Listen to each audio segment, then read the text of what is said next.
আমার শিক্ষক একজন, উনি এসে 45 মিনিটের ক্লাস, উনি 20 মিনিট এসে ওনার নেতার কথা বলতেছে, 15 মিনিট এসে ওনার বাবার কথা বলতেছে, 5 মিনিটে অ্যাটেন্ডেন্স নিচ্ছে আর 5 মিনিট উনি চলে যাচ্ছে।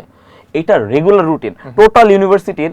আমি আপনারা এই সার্ভেটা করেন যে ইউনিভার্সিটির প্রত্যেকটা ডিপার্টমেন্টের একজন করে স্টুডেন্টকে নিয়ে আপনি সার্ভে করেন যে আপনার ডিপার্টমেন্টে কোয়ালিটি এডুকেশন টাইম কয় মিনিট, আপনার ডিপার্টমেন্টে কতজন শুধুমাত্র শিক্ষাপন্থী টিচার আছে, কেউ শিক্ষাপন্থী নাই, আওয়ামীপন্থী, বিএনপিপন্থী, জামাতপন্থী, বামপন্থী, ডানপন্থী, কেউ শিক্ষাপন্থী নাই। এটা কি শুধু রাজশাহী ইউনিভার্সিটিরই সিনারি নাকি বাকি সব ইউনিভার্সিটি?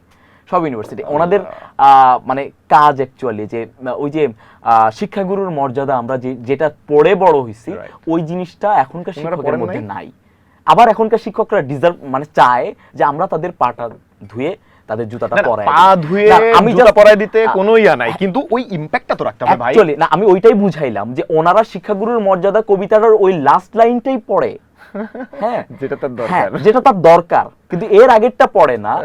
যে বাদশাহ আলমগীরের সেই মানে ছেলেকে সে ওই পর্যায়ে নিয়ে যেতে পারছে, সে তার নিজের যোগ্যতা, তার নিজের ধার দিয়ে সেই পর্যন্ত নিয়ে যেতে পারছে। এইটা শিক্ষকরা চায় না। শিক্ষকরা চায় ডিরেক্ট এসে তুমি আমার তৈলমর্দন করবা এবং তার বিনিময়ে আমি তোমাকে টিচার বানাবো। এটাও কিন্তু একটা পপুলার কনসেপ্ট যে ইউনিভার্সিটির সেই স্টুডেন্টগুলাই দিন শেষে গিয়ে টিচার হয়ে যেতেছে, যারা গিয়ে আপনি দেখেন টিচারের মানে খুব প্রিয় প্রিয় ছাত্ররা। আমার কাছে অনেকগুলো অবজেকশন আসছে যে ভাই এই টিচার হবে আর কি। আমি বললাম কিভাবে বুঝলেন? বলে এই ফার্স্ট ইয়ার থেকে স্যারকে ইয়ে করে আসছে আর কি। তো সেই জায়গায় তার বিনিময়ে সে একটা, তো অ্যাকচুয়াল মানে খুব কম আছে। আমার ডিপার্টমেন্টও যদি আমি বলি যে আমার কাছে মনে হয় না যে 90% টিচারই এই অবস্থা, যে টাইম এই অনিয়ম রোখার জন্য আপনাকে ভয়েস রেজ করতে হইছে সেটা অ্যাকচুয়ালি।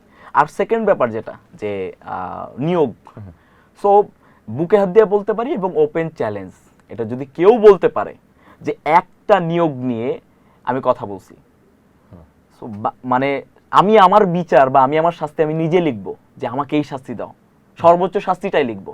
কারণ আমি যেটা আমার মানে ইয়া না, আমার মানে এখতিয়ার বহির্ভূত, সেটা আমি কখনোই করি না। এখন বলতে পারেন যে হ্যাঁ আপনি প্রশাসনের ভিতরে যাচ্ছেন, গিয়া চিল্লাপাল্লা করতেছেন, এটা এখতিয়ারের মধ্যে পড়ে একটা দিক দিয়ে যে আমার শিক্ষার শৃঙ্খলাটা নষ্ট হইতেছে, ওইটা আমার কাজের একটা পরিধির মধ্যে পড়ে। কিন্তু শিক্ষক নিয়োগ নিয়ে নাক গলানো আমার এবং আমি, আপনি এই অভিযোগ ডিনাই করছেন বিষয়টা?